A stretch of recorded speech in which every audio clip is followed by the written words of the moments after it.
Hello friends, आप Mukesh Goyal. I hope कि आप सारे बहुत अच्छे हैं। और फ्रेंड्स, आज हम बात करेंगे यूजीसी एनटीए नेट का जो आपका पेपर है उसमें करंट की बातें क्या आ सकती है। ठीक है ना। पीपल डेवलपमेंट एंड इन्वायरमेंट का क्या करंट है, ठीक है, जो रिसेंटली अभी आई बात है।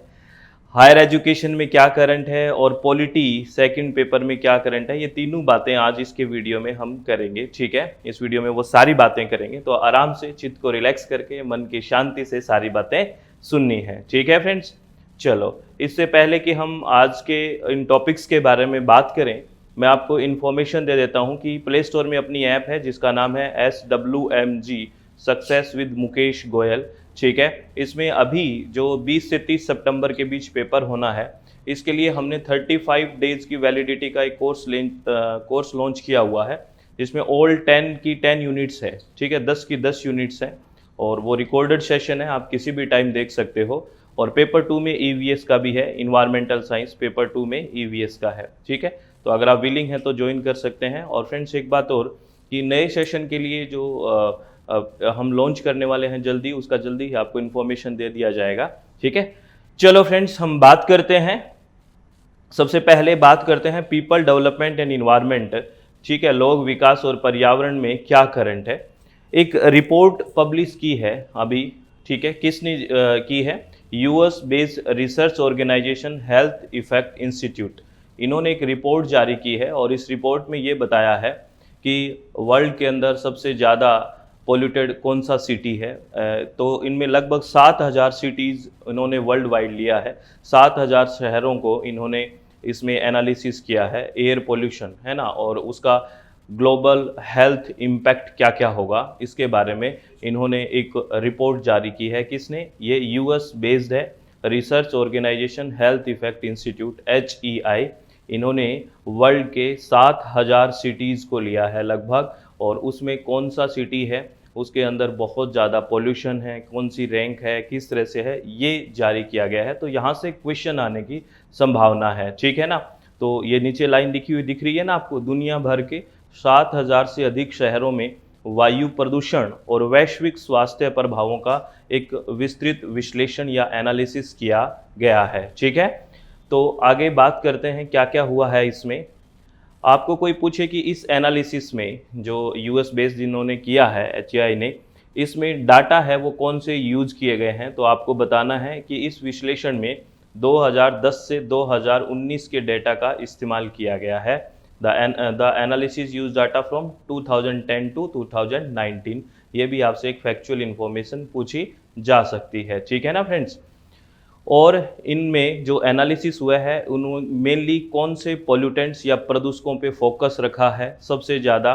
तो उन्होंने फोकस दो मोस्ट हार्मफुल पोल्यूटेंट्स हैं, जो दो सबसे हानिकारक प्रदूषक हैं, उन पे पूरा ध्यान केंद्रित किया है। कौन कौन से? एक तो है पार्टिकुलेट मैटर, कणीय पदार्थ PM2.5, और एक है नाइट्रोजन डाइऑक्साइड। ये दो जो मुख्य प्रदूषक हैं जो बहुत खतरनाक है, इनको ध्यान में रखे हुए मेनली इन दो पे फोकस रखा है। और वायु का प्रदूषण है, एयर का जो पोल्यूशन है, उसका प्रॉपरली विश्लेषण किया गया है। तो आपसे क्या पूछ सकते हैं? आपसे ये पूछ लेते हैं कि कौन से डाटा यूज़ किए गए हैं, तो आप कहोगे 2010 से 2019 तक के डाटा का इस्तेमाल किया गया है। आपको पूछे कौन कौन से प्रदूषकों को मुख्यतः शामिल किया गया है, तो आप कहोगे मुख्यतः दो प्रदूषकों पे बहुत फोकस किया गया है। एक तो PM2.5 पार्टिकुलेट मैटर 2.5, और एक नाइट्रोजन डाइऑक्साइड। याद रखोगे? ठीक है, बहुत बढ़िया। इसमें इन्होंने क्या बताया है ये देखना, ये डाटा जो आपको याद रखना है। अगर देखोगे फ्रेंड्स तो ये सब आपको क्लियर दिख रहा होगा, नहीं तो मैं आपको पढ़ के बता देता हूँ। अगर आप देखो, अगर इन सारी सिटीज़ में जितना भी 7,000 के लगभग सिटीज़ इन्होंने वर्ल्ड वाइड ली है, इसमें सबसे पॉल्यूटेड आप देखो दिल्ली है।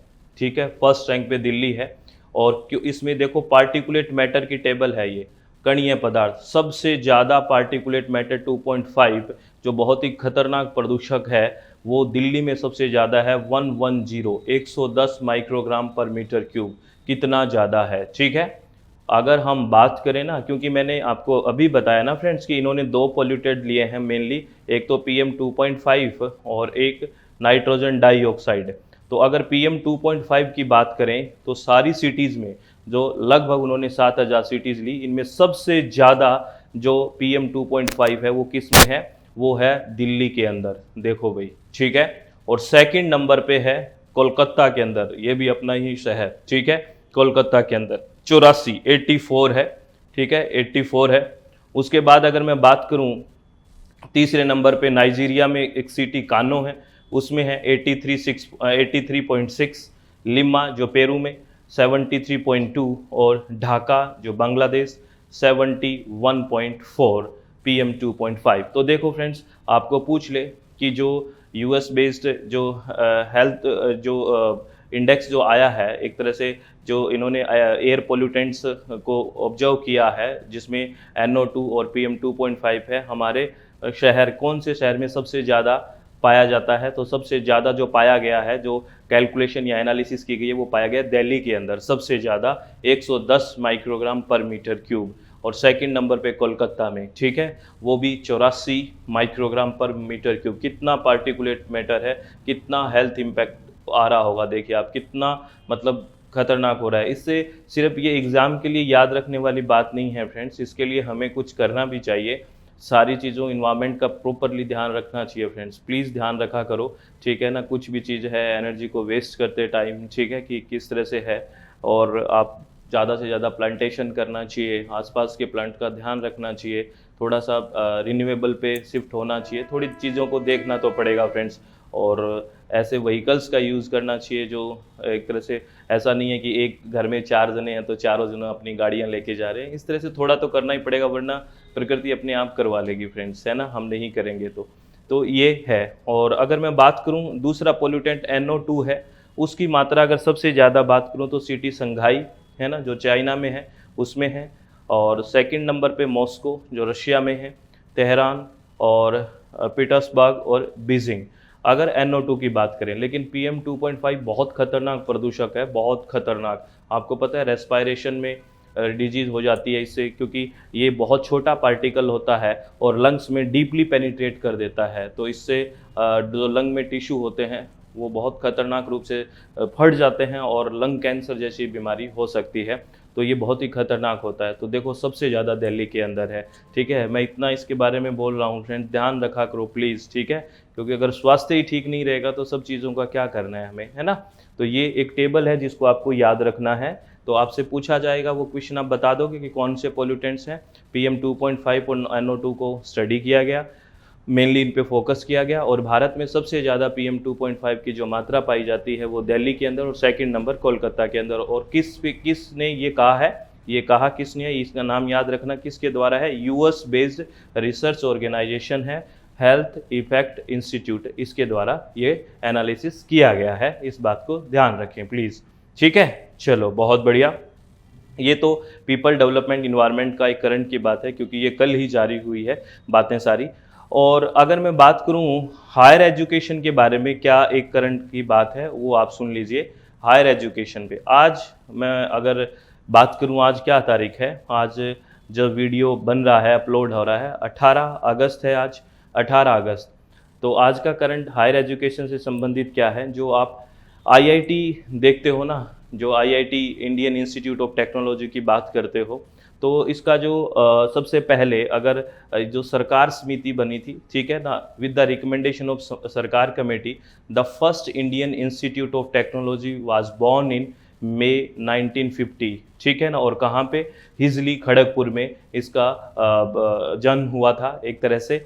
और इसका जो प्रेजेंट नेम आप जान रहे हो, the Indian institute of technology, वो अडॉप्ट किया गया 18 अगस्त 1951 को। और जब इनका इनोग्रेशन किसने किया, मौलाना अबुल कलाम आज़ाद जी ने जब इसका इनोग्रेशन किया। तो ये मेनली आज के लिए इम्पोर्टेंट हो जाता है कि मौलाना अबुल कलाम आज़ाद द्वारा 18 अगस्त 1951 को संस्थान के औपचारिक उद्घाटन से पहले जो ये वर्तमान नाम है भारतीय प्रौद्योगिकी संस्थान, इसको अपनाया गया, ठीक है। ये आपको ध्यान रखना है। जो आप जो नाम बोलते हो ना IIT, ये वाला इंडियन इंस्टीट्यूट ऑफ टेक्नोलॉजी, ठीक है। और सबसे पहले कहाँ पे, खड़गपुर में, कहाँ पे, खड़गपुर में। ये आपको ध्यान रखना है फ्रेंड्स, बहुत इंपॉर्टेंट बात है। समझ में आ गई मैंने क्या बोला है, सही बताओ, समझ में आ गई क्या?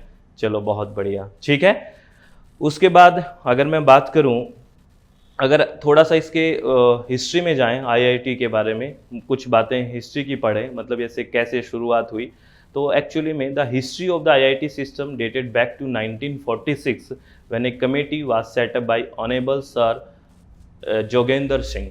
ठीक है, एक्चुअली में क्या है, जब सेकंड वर्ल्ड वॉर ख़त्म हो गया उसके बाद ये फील किया गया कि ये इस तरह के इंस्टीट्यूट होने चाहिए जिससे हमारे में एजुकेशन अच्छी हो। ठीक है, तो इसलिए ये एक कमेटी सेटअप की गई, किसके द्वारा, जो अपने ऑनरेबल सर जोगेंद्र सिंह जी थे, ये किसके मेंबर थे, member of the viceroy's executive council के मेंबर थे।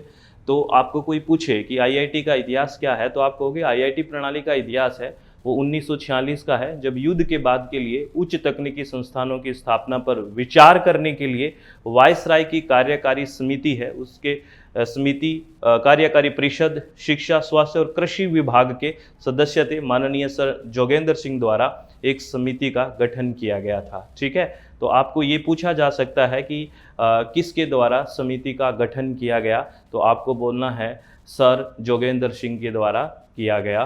किसका, इस कमेटी का गठन किया गया। इस बात को ध्यान रखना, कौन सी कमेटी का गठन किया गया, कि भारत में भी उच्च शिक्षा के लिए कुछ संस्थान होने चाहिए, और ये बात कब उठी, 1946 में। ठीक है, बात समझ में आ रही है, चलो बहुत बढ़िया। आगे मैं इसके बारे में इसी को आगे बढ़ाते हैं, और इन्होंने जो कमेटी की स्थापना की इसके बारे में आगे हैं कि the 22 member committee headed by Shri NR सरकार। ठीक है, तो हमने जो शुरू में पढ़ा था, अभी मैं इसको पढ़ के आगे एक बार बात बताऊंगा, आपको पीछे ले चलूंगा, कि श्री NR सरकार की अध्यक्षता वाली 22 सदस्यीय समिति ने अपने रिपोर्ट में पूर्वी, पश्चिमी, उत्तरी और दक्षिणी क्षेत्रों में 4 उच्च तकनीकी संस्थानों की सिफारिश की थी। ठीक है, ये आपको ध्यान रखना है। ठीक है, जो इनके अध्यक्ष कौन थे, श्री NR सरकार थे। ठीक है, किसके, इस कमेटी के, जो कमेटी बनाई कि उच्च संस्थान होने चाहिए, और इन्होंने कहा, इन्होंने रिकमेंड किया कि चारों दिशाओं में, ईस्टर्न, वेस्टर्न, नॉर्दर्न और साउदर्न रीजन में इस तरह के इंस्टीट्यूट होने चाहिए। ये किसने कहा, श्री NR सरकार कमेटी ने। ठीक है ना, तो अभी देखो हमने पीछे पढ़ा था, जो शुरुआत में मैंने आपको करंट बताई थी, ये देखो ये बात पढ़ी थी ना कि with the recommendation of the सरकार कमेटी, तो वो यही कमेटी थी जो 1946 की बात थी, और उन्हीं की रिकमेंडेशन से 1950 में जो हिजली खड़गपुर में इसकी स्थापना हुई, और उसका एक नाम दिया गया 18 अगस्त 1951 को IIT खड़गपुर, जिनका इनॉग्रेशन किया था किसने, मौलाना अबुल कलाम आज़ाद जी ने। अब बात कुछ समझ में आई फ्रेंड्स, आई समझ में, सीरियसली बताओ, चलो बहुत बढ़िया, बहुत शांति से सुन रहे हो तो समझ में आ जाएगी। चलो आगे बात करते हैं, और आगे मैं बात करूंगा, हाँ एक बात और ध्यान रखना, आप कंफ्यूज मत हो जाना फ्रेंड्स, क्योंकि आपको कोई ये पूछ लेगा अब IIT दिमाग में आती है तो इंजीनियरिंग भी आपके दिमाग में आती है, लेकिन आपको कोई पूछे फर्स्ट इंजीनियरिंग कॉलेज की बात करें, तो ये मैंने नोट लगा के लिख दिया है, the Roorkee college was establish in 1847 at the first engineering college in British empire.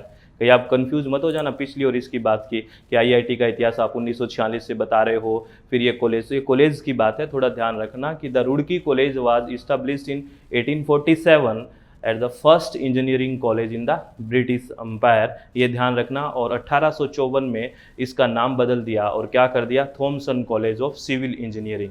ठीक है, क्योंकि आपको पता है सिविल इंजीनियरिंग सबसे पहले शुरू की गई। ठीक है, क्योंकि जो ब्रिटिश था, है ना, उनको ज़रूरत थी कि हमारे यहाँ, क्योंकि उनको पुल वगैरह या जो भी कंस्ट्रक्शन करना थी तो सस्ते स्किल्ड एम्प्लॉय मिल जाए। ठीक है, और इसलिए उन्होंने यहाँ पे शुरू की सिविल इंजीनियरिंग सबसे पहले, उसके बाद मैकेनिकल इलेक्ट्रिकल इंजीनियरिंग आई है, सबसे पहले सिविल इंजीनियरिंग आई थी। ठीक है, तो ये 1854 की इनका नाम बदला गया, Thomas college of civil engineering किया गया। तो आपको ये भी पूछ ले कि कौन सी इंजीनियरिंग सबसे पहले इन्होंने शुरू की थी ब्रिटिश ने, तो हमारे यहाँ पे तो सबसे पहले इन्होंने सिविल इंजीनियरिंग ही शुरू की थी फ्रेंड्स। ठीक है, तो ये चीज़ें कन्फ्यूज़ नहीं होना है, ध्यान रखना है फ्रेंड्स कि क्या क्या बातें मैं बोल रहा हूँ, मिक्स मत कर देना प्लीज़, रिक्वेस्ट है मेरी आप लोगों से। ठीक है, तो ये पीपल डेवलपमेंट इन्वायरमेंट का थोड़ा करंट जो डाटा है याद रखना, हायर एजुकेशन का जो ये बात मैंने बताई है ये याद रखना। उसके बाद मैं आता हूँ पॉलिटी के करंट पे। ठीक है, पॉलिटी के करंट पे बात करने की कोशिश करते हैं और ध्यान से सुनना है। ये सबको पता होना चाहिए, चाहे जिसका पेपर 2 हो या ना हो पॉलिटी, वैसे भी हमें पता होना चाहिए कि देश में चल क्या रहा है। ठीक है, बहुत ज़रूरी चीज़ें हैं। एक्चुअली में जो आपको पता है, जब चुनाव का टाइम होता है तो डिफरेंट डिफरेंट जो अपनी पॉलिटिकल पार्टीज़ होती हैं उसमें बहुत सारे वादे किए जाते हैं, ठीक है, कि हम ये दे देंगे, ये फ्री में दे देंगे, ये चीज़ हो जाएगी, ये चीज़ हो जाएगी। तो सुप्रीम कोर्ट में एक बहुत ही बड़ा बहस का मुद्दा बन चुका है कि इसको हम चुनावी रेवड़ियाँ माने या फिर ये जन कल्याण है। तो इस पे एक बहस रखी हुई है कि ये क्या चीज़ है ना? अभी बहस चल रही है, इसमें क्या होना है आगे सब पता लगेगा। लेकिन यहाँ पे करंट का आर्टिकल बन जाता है, दैट इज़ आर्टिकल 38(2). ये आर्टिकल बहुत ही यहाँ पे करंट का बन जाता है। आपसे हो सकता है कि मैच करना पूछ ले कि भारत के संविधान अनुच्छेद 38(2) में क्या है, क्योंकि ये चर्चा में है इसी वजह से कि चुनावी जो हम भाषण, चुनाव में जो हम घोषणाएं करते हैं वो चुनावी रेवड़ियां माने या जन कल्याण माने, तो इससे बहुत ही महत्वपूर्ण हो जाता है आर्टिकल 38(2). तो इसमें क्या लिखा हुआ है आर्टिकल 38 में, आपसे पूछा जा सकता है। इसमें लिखा हुआ है, राज्य विशेष रूप से आय में असमानताओं को कम करने का प्रयास करेगा। यानी कि जिसकी आय में असमानताएं हैं उनको कम करने का प्रयास करेगा, और न केवल व्यक्तियों के बीच बल्कि विभिन्न क्षेत्रों में रहने वाले या विभिन्न व्यवसायों में लगे लोगों के समूह के बीच भी स्थिति, सुविधाओं और अवसरों में असमानताओं को दूर करने का प्रयास करेगा। ठीक है, तो ये अब बिल्कुल इसको रेवड़ियाँ नहीं मान सकते, ठीक है ना। जो ये घोषणाएं करते हैं कि ये फ्री में मिलेगा, जैसे एजुकेशन फ्री में मिल रहा है, ठीक है ना, कुछ कुछ जैसे कि कंपलसरी एजुकेशन है, कहीं पे बिजली इतनी यूनिट तक फ्री मिल रहा है, पानी इतनी यूनिट तक फ्री मिल रहा है, तो उसको हम सिर्फ चुनावी रेवड़ियाँ नहीं मान सकते। ये आर्टिकल 38(2) में भी लिखा हुआ है कि हम इनको जन कल्याण का भी दर्जा दे सकते हैं, क्योंकि आर्टिकल 38(2) में लिखा हुआ है फ्रेंड्स, कि लिखा हुआ है कि राज्य विशेष रूप से आय में जो भी असमानता है उसको कम करने का प्रयास करेगा, और न केवल व्यक्तियों के बीच बल्कि विभिन्न क्षेत्रों में रहने वाले विभिन्न व्यवसायों में लगे लोगों के समूह के बीच भी स्थिति, सुविधाओं और अवसरों में असमानताओं को दूर करने का प्रयास करेगा। तो ये लिखा हुआ है, तो इस हिसाब से इसको जन कल्याण की तरफ भी जाया जा सकता है। अभी इसमें कोई फाइनल ये कह सकते हैं कि वर्डिक्ट कुछ नहीं आया है, इसके ऊपर बहस चल रही है, क्या होगा ये सब आपके आगे आता रहेगा और हम भी इस पर चर्चा करते रहेंगे। लेकिन फिलहाल आपको याद रखना है, पेपर के हिसाब से आर्टिकल 38(2) आपको मैच करने के लिए पूछा जा सकता है, क्योंकि इंडियन पॉलिटी में इस तरह का क्वेश्चन आते हैं फ्रेंड्स। तो ये करंट की सारी बातें हैं जो आपको ध्यान रखनी है, और अच्छे से चित्त को रिलैक्स करके मन की शांति से पढ़ाई किया करो फ्रेंड्स, सब अच्छा होगा। और आपको इन्फॉर्मेशन दे देता हूँ कि हमारे प्ले स्टोर में अपनी एक ऐप है जिसका नाम है SWMG success with Mukesh Goyal. इसमें अभी के लिए जो सितंबर में एग्ज़ाम होना है, 20 से 30 सितंबर के बीच जो एग्ज़ाम होना है, उसके लिए हमने 35 डेज़ की वैलिडिटी का एक कोर्स लॉन्च किया हुआ है पेपर 1 के लिए। ठीक है, अगर आप विलिंग हैं तो इसको आप ज्वाइन कर सकते हैं फ्रेंड्स, और जल्दी ही, और EVS भी है, इन्वायरमेंटल साइंस भी है, इसको भी आप ज्वाइन कर सकते हैं। इसके रिकॉर्डेड सेशन 10 की 10 यूनिट पेपर 1 की और पेपर 2 EVS की भी रिकॉर्डेड सेशन कंप्लीट मिलेगा, किसी भी टाइम कितने ही बार देख सकते हो आप। अब बात आती है नए सेशन के लिए। नए सेशन के लिए हम जल्दी ही लॉन्च करने वाले हैं, और थोड़ा सा ऐप में वर्क चल रहा है, मे बी नेक्स्ट वीक आपका नए सेशन के लिए सारे कोर्स लॉन्च हो जाएंगे। तो तब तक के लिए आप अच्छे से वेट करें और आप पढ़ाई करते रहें। ऑल द वेरी बेस्ट, बहुत बहुत धन्यवाद। और अपनी ये बात हमेशा ध्यान रखें फ्रेंड्स, आप लोगों से रिक्वेस्ट है, हमेशा आप अपना चित्त शांत रखें, किसी भी तरह की कोई टेंशन ना लें। सब बहुत बढ़िया है, बहुत अच्छा है, और सब बहुत अच्छा होगा अगर हम ईमानदारी से काम करते रहेंगे। तो अगर ईमानदारी से काम नहीं करेंगे तो दिक्कत ही दिक्कत है फ्रेंड्स। फ्रस्ट्रेशन आना ये एक नॉर्मल बात है, पढ़ाई में मन नहीं लगना ये एक नॉर्मल बात है, ठीक है ना, डिप्रेशन आना ये एक नॉर्मल बात है, लेकिन इसको इतना हावी मत होने दो कि बेसिक चीज़ें ही ख़त्म हो जाए। तो बैलेंस रखना बहुत ज़्यादा ज़रूरी है, अपने आप से उतनी एक्सपेक्टेशंस रखनी चाहिए जितना हम कर सकें, ठीक है। तो सब बहुत बढ़िया होगा। ऑल द वेरी बेस्ट, बहुत बहुत धन्यवाद। Thank you, thanks a lot friends.